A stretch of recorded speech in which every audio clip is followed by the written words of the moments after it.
for me as a coach, I take a more holistic approach. So I look at the whole person and that person who happens to be a leader.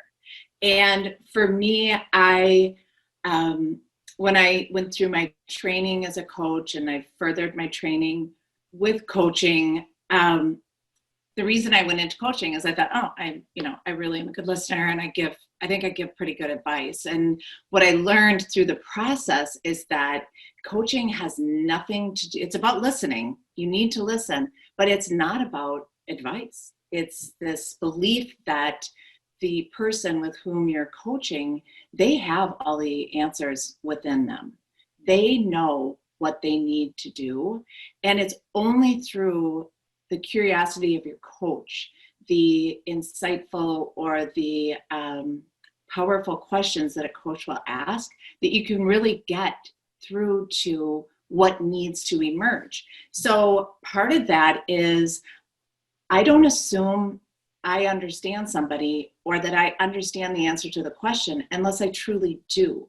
And I think that that's unique. And, we're all moving so fast, and we all speak in cliches and metaphors, and we just all kind of assume that we're all like, yeah, we're getting it. We're with like-minded people. We're understanding one another. And I think that's where we get in trouble. And when you have a relationship with a coach, it's that one opportunity where the focus is 100% on you. And people typically answer, the first answer is usually pretty safe. And then the next one is like, you're kind of scratching the surface. It takes a few just to feel that, like, okay, I have to really dig deep and answer this question. But that is really where the good stuff happens. And that's where the transformation happens. And as you and I have talked a little bit about, that's where it gets uncomfortable too. And really letting yourself be vulnerable.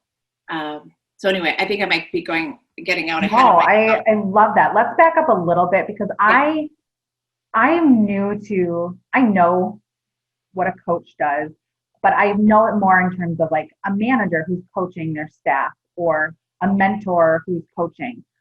What is the difference there? And like, why would someone hire someone to be a coach for them?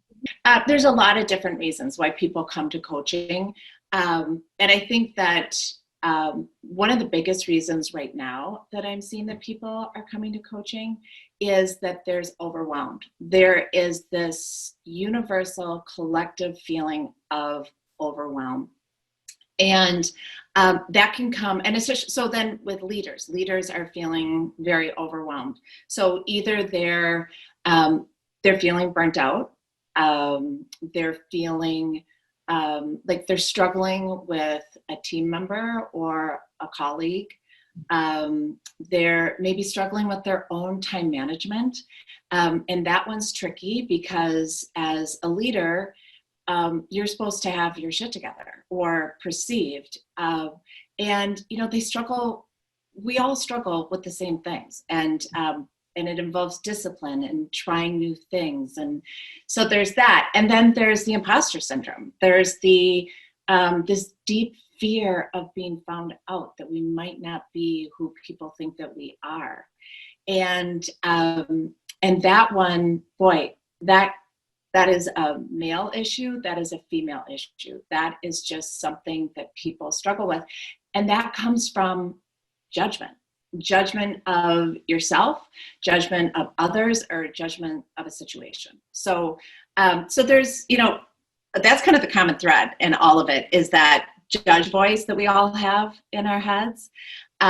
So there's that. There's some people that come to coaching because they actually really need therapy, but they feel like it's, for some reason there's that stigma of, I won't go to therapy, but maybe I just get a coach and get some of these things figured out. But with coaching, the difference is we don't go backward. So it's somebody who is, they're at a point in their life and they want to move forward, but they just don't necessarily have the resources or the tools to get there. And so they need somebody who can come in and help them with that. Whereas therapy, there's a little, you're going back and you're trying to understand the past so that you can move forward. We don't go there, and I don't go there, and I'm very sensitive about that, because there's space and a need for therapy and coaching. And what I love is when people are doing both. Oh my gosh, that is just like, we got it all covered. We got the past, we got moving forward. That's that holistic piece, right? When you get yes, everything taken care of. yeah. So I don't necessarily try to do that, but yes, I mean, looking at that whole person. So when I say holistic, I'm thinking about that mind, body, spirit. I'm thinking about that person who is in relationship, that person who has family, that person who the leader. You just, that whole person is what I work on. No, I love that. I think one of the things that I've seen in the world that we live in now, right, in the middle of a pandemic, is that it's really forcing people to bring their whole selves to work. Now you live at work, right? You live at your work, typically. Your children might be there, your spouse might be there, your partner, and there's no boundaries anymore between this is who I am at work and then I leave and I go home and this is who I am at home.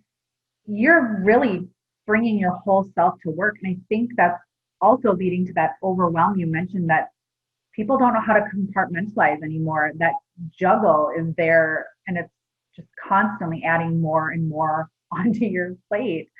And it's really hard for people to then say, okay, but I had this goal, like I had this desire to grow and to transform, but how am I going to get there? Because I'm still in the circus over here, right? Mm-hmm. And so isn't that the gift of what we've all been through? Is that the curtain now has been lifted. It's like, actually, here I am. This is who I am. And was that not necessarily what we were all kind of aspiring to do before we were forced to do it? So I think that as uncomfortable as it has become, it was that necessary, that necessary kind of crossroads that we needed to experience. And then also, because I'm going through it and you're going through it, my empathy level for when it's just heightened. And so I think there's a lot of goodness to that. But then I also think, you talk a little bit about the boundaries. And so now we get to redefine the boundaries. And that's also, gosh, wasn't that overdue? Where it's like we were fighting for what the boundaries were. Now it's like, you know what, everything's fallen here. So now I get to rebuild the boundaries. And if you're thoughtful and intentional and purposeful and brave, then now suddenly it's like, I get to redefine, I get to reimagine what it is to be me as a person, as a professional. I think having that coach who is outside of that inner turmoil that's going on to offer that kind of objective perspective is huge, and what a lot of people maybe need to be taking advantage of. Mm-hmm. So here's the nice part about it, is that as I talk about, I can ask those kind of uncomfortable questions, because I work for them insofar as they've hired me as their coach, but I don't work in their company. I'm not on their team. It's not my boss.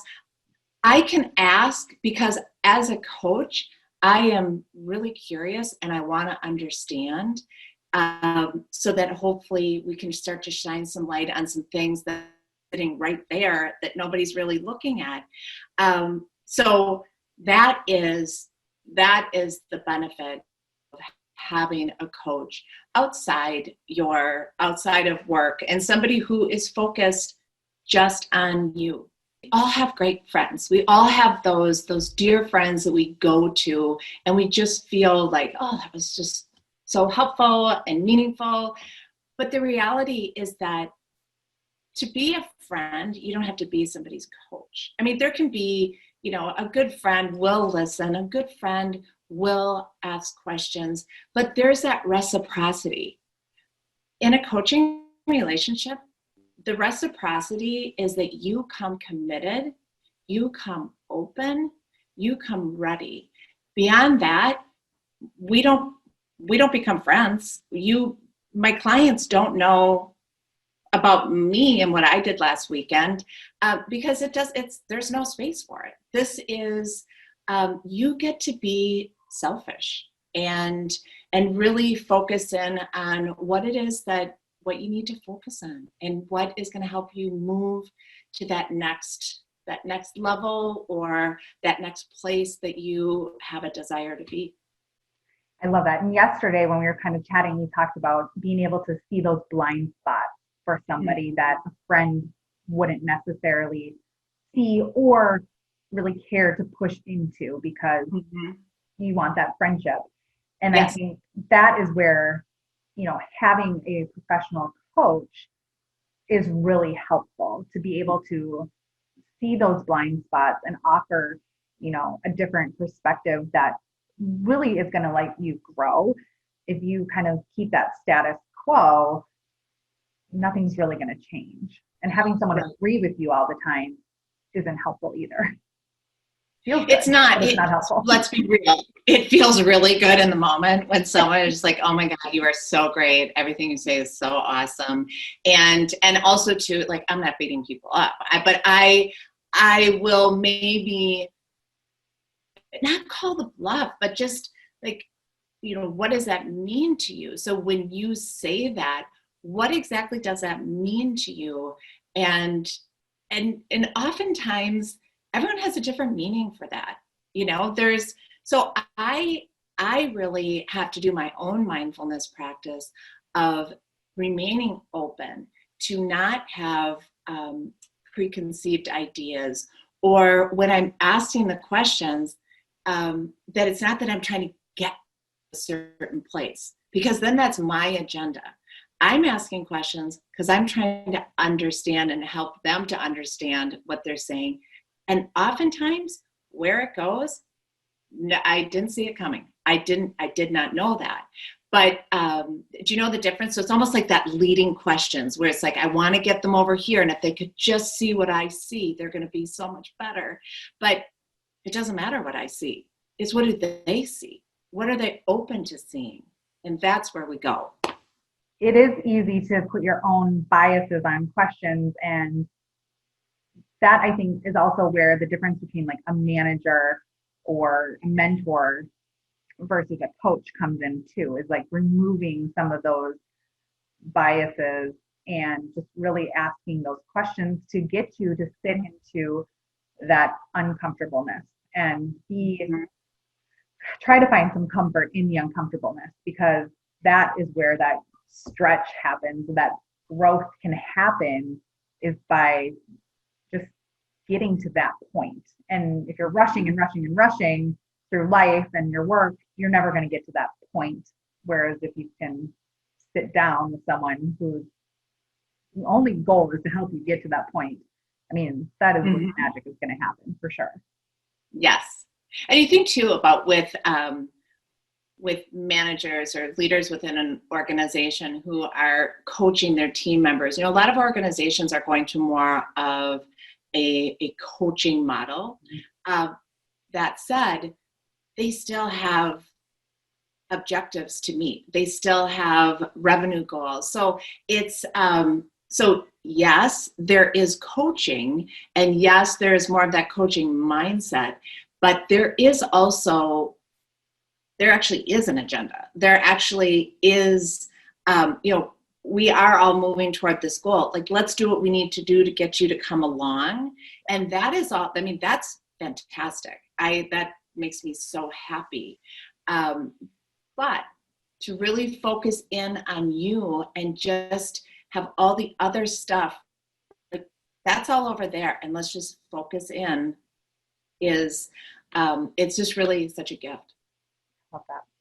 Will you walk us through what sort of like your typical coaching session might look like? I know you maybe do some different things at the beginning, but for people who don't know, haven't had a coach, what does that look like?